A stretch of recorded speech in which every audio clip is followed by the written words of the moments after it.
क्षेत्र की जो सांस्कृतिक विरासत है और यहाँ पर जो साहसिक पर्यटन जिसको बोलते हैं, उस साहसिक पर्यटन के क्षेत्र में बहुत बड़ा एक संभावनाएं, बड़ी संभावनाएं हैं, बहुत बड़ा पोटेंशियल है कि आने वाले समय में ये विश्व के मानचित्र पर इसको स्थापित करने का एक बड़ा माध्यम इस प्रकार का ये महोत्सव करेगा। और मुझे बताया गया है कि इन 3 दिनों के महोत्सव में अनेक कार्यक्रम होने वाले हैं। अभी मैं देख रहा था कि दूर दूर से, पंचेश्वर से, देहरादून से, टिहरी से, पौड़ी के अनेक स्थानों से यहाँ पर एंगलिंग करने वाले लोग आए हुए हैं, जो फिश एंगलिंग करते हैं। इसी प्रकार से साइकिलिंग करने वाले लोग अनेक स्थानों से। एक बेटी तो मध्य प्रदेश से आई थी, मैं सबसे पूछ रहा था कहाँ से आए हो। अलग अलग स्थानों से, कोई पिथौरागढ़ से आया है, कोई हमारे देहरादून से आया है, अनेक उत्तराखंड के अलावा बाहर से भी लोग आए हैं। एक तिब्बत के रहने वालों ने भी जो है इस साइकिलिंग प्रतियोगिता में भाग लिया है। और यहाँ पर राफ्टिंग होगी, कैकिंग होगी, ट्रैकिंग होगी, पैराग्लाइडिंग, माउंटेन बाइकिंग जैसी अनेक जो गतिविधियां हैं, उन सभी गतिविधियों का यहाँ पर आयोजन किया जा रहा है। इसके साथ ही अब महोत्सव है, उत्सव है, तो रंगारंग कार्यक्रम भी यहाँ पर उसकी भी व्यवस्था की गई है, जो इस महोत्सव को और शानदार बनाएंगे। इस महोत्सव में चार लगाने का काम करेंगे और एंगलिंग के माध्यम से हमारी जो समृद्ध जैव विविधता की प्रतीक है, हमारे यहाँ की मछली महासीर के संरक्षण को बढ़ावा देने का भी प्रयास किया जा रहा है। इसके अलावा अनेक प्रकार के यहाँ पर स्टॉल लगे हुए, प्रदर्शनी लगी है। उन प्रदर्शनियों में हस्तशिल्प है, हमारे पारंपरिक रूप से जो हमको विरासत में खान पान मिला है, जो शरीर के हष्टपुष्ट होने की दृष्टि से भी, पौष्टिकता की दृष्टि से भी, और मैं कहूं औषधियों की दृष्टि से भी, शरीर को स्वस्थ रखने की दृष्टि से भी बहुत महत्वपूर्ण है। ऐसे जो हमारे पारंपरिक व्यंजन हैं, उन सभी व्यंजनों को भी यहाँ पर दर्शाया गया है। मुझे पूरा विश्वास है कि ये फेस्टिवल यहाँ की जो इस नयार घाटी की, और जब एक बार मैं अभी सतपुली झील का शिलान्यास करने आदरणीय महाराज जी के साथ गया था, तो महाराज जी मुझे बता रहे थे कि यह नयार नदी क्यों कहते हैं इसका नाम। तो जो किसी की यार नहीं होती है वही नयार है। लेकिन अब जिस प्रकार के काम हो रहे हैं, जब सतपुली की झील बनने जा रही है, यहाँ पर इतना बड़ा नयार वैली एडवेंचर फेस्टिवल हो रहा है, अब ये नयार नदी सबकी यार बनकर यहाँ की समृद्धि का कारण बनेगी, यहाँ के व्यापार का कारण बनेगी, हमारे नौजवानों को रोजगार देगी, हमारी माताओं बहनों की आजीविका को मजबूत करने का काम ये नयार नदी करने वाली है। और सच में नयार नदी हमारे लिए विकास का बहुत बड़ा कारण बनने वाली है और आर्थिक विकास के भी कई अवसर इससे सर्जित होने वाले हैं। भाइयों बहनों, ये नयार घाटी को प्रकृति की अनुपम देन है और यहाँ की कल कल बहती निर्मल धाराएं, हरियाली से आच्छादित यहाँ के हमारे वन, रोमांच से भरपूर पर्वतीय मार्ग, जिसके बारे में अभी हमारे पौड़ी जी बता रहे थे कि उसको एनएच से जोड़ना है, और आदरणीय महाराज जी ने बहुत विस्तार से, इतने सारे काम हो गए। मैं समझता हूं कि चूंकि समय की सीमा थी, अन्यथा महाराज जी बहुत देर तक भी बोलते रहते, तो यहाँ के कामों की एक लंबी श्रृंखला है। और इस क्षेत्र में चारों ओर फैली मनमोहक प्राकृतिक छटा सच में इस क्षेत्र को बहुत अद्वितीय बनाती है और प्रकृति ने इस क्षेत्र को साहस और सौंदर्य का अनमोल संगम प्रदान किया है।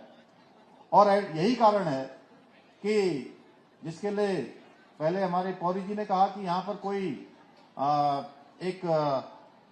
कोई इंस्टीट्यूट होना चाहिए, कोई प्रशिक्षण का संस्थान होना चाहिए, और फिर महाराज जी ने भी कहा।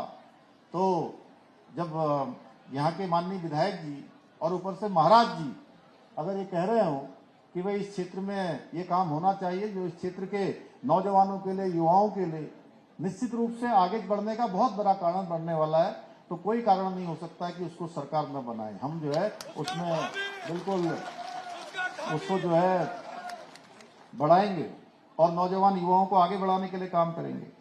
भाइयों बहनों, इसके साथ साथ हमारी सरकार द्वारा यहाँ अनेक विकास की परियोजनाएं आगे बढ़ाई हैं, चाहे वो सड़क के क्षेत्र में हो, बिजली के क्षेत्र में हो, चाहे वो टेलीफोन दूरसंचार का विषय हो, पेयजल हो, शिक्षा हो, सभी पर हमने विशेष ध्यान दिया है ताकि इस पूरे क्षेत्र का संपूर्ण रूप से विकास सुनिश्चित किया जा सके। और पूरे पौड़ी जनपद में अनेक विकास की योजनाओं के माध्यम से विकास को समाज के अंतिम छोर में रहने वाले व्यक्ति तक पहुंचाना हमारा लक्ष्य है। हमारे प्रधानमंत्री जी ने ये संकल्प लिया है कि अंतिम छोर में रहने वाले व्यक्ति तक विकास पहुंचना चाहिए, सरकार की योजनाएं पहुंचनी चाहिए। उसके लिए हम काम कर रहे हैं। श्रीनगर में 650 करोड़ रुपए की लागत से नेशनल इंस्टीट्यूट ऑफ टेक्नोलॉजी का निर्माण कार्य जारी है।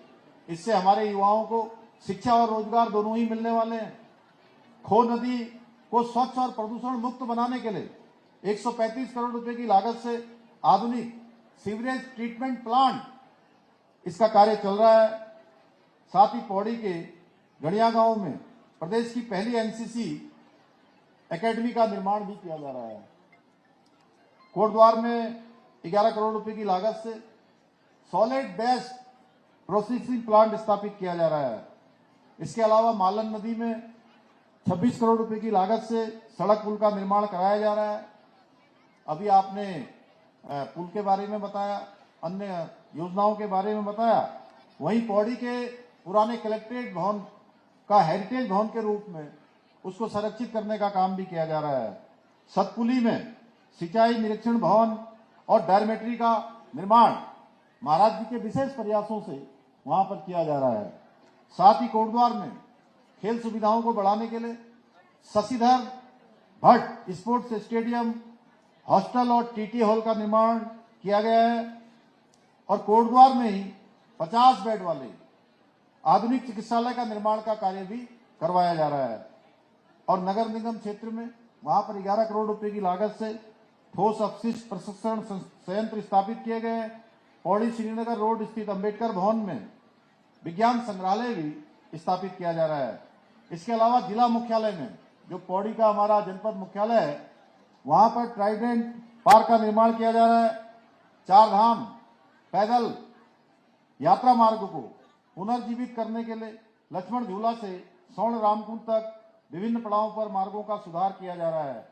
राशि में 20 करोड़ रुपए की लागत से माउंटेन म्यूजियम और तारामंडल का निर्माण भी हो रहा है। कंडोलिया मैदान में देश के पहले सीडीएस जिनका इस जनपद से विशेष जुड़ाव है, ये उनकी धरती है, यहाँ विशाल तिरंगा लगाने सहित अनेक पार्कों का निर्माण कार्य भी किया गया है। इसके अतिरिक्त जहां सतपुली झील का निर्माण कार्य बहुत तेजी से चल रहा है और हमारा प्रयास है जल्दी, कब तक हो जाएगा महाराज जी? इस साल अगले 3-4 महीनों में सतपुली झील बनकर तैयार हो जाएगी, जो सिंचाई के लिए भी, यहाँ के पर्यटन के लिए भी बहुत कारगर होगी। आजीविका के साधन उससे बनने वाले हैं, पर्यटन बढ़ने वाला है। झंडीधार, उल्कागढ़ी, रानीगढ़, ताराकुंड ट्रैक विकास का विकास और गंगा संस्कृति केंद्र की स्थापना श्रीनगर में की जा रही है। भाइयों बहनों, विकास कार्यों की सूची मैंने पहले ही कहा कि बहुत लंबी है। अगर मैं उसको बोलूंगा तो सबके बारे में बताना संभव नहीं है, लेकिन मैं आपको विश्वास दिलाना चाहता हूं कि आपकी सरकार हमेशा आपके लिए, इस न्यार घाटी के विकास के लिए, पौड़ी जनपद के विकास के लिए, पौड़ी को आदर्श जनपद बनाने के लिए हमने जो भी वचन आपके समक्ष रखे हैं, वो सारे वचन जब तक पूरे नहीं होंगे, मैं आपको विश्वास दिलाता हूं कि हम चैन से बैठने वाले नहीं हैं। हम लगातार काम करते रहेंगे, क्योंकि हमारी सरकार केवल घोषणाएं नहीं करती हैं, बल्कि उनको धरातल पर उतारने का काम करती है, जन जन तक पहुंचाने का काम करती है। जन जन तक सरकार पहुंचे, इसके लिए हमारा निरंतर अभियान रहता है, निरंतर हमारा मिशन रहता है। पिछले दिनों आपने देखा होगा 17 दिसंबर 2025 से हमने जन जन की सरकार, जन जन के द्वार यह अभियान प्रारंभ किया था और इसके माध्यम से हर एक न्याय पंचायत में हमारे प्रशासन के 23 विभाग जाकर जनता की समस्याओं को सुनने का काम कर रहे थे।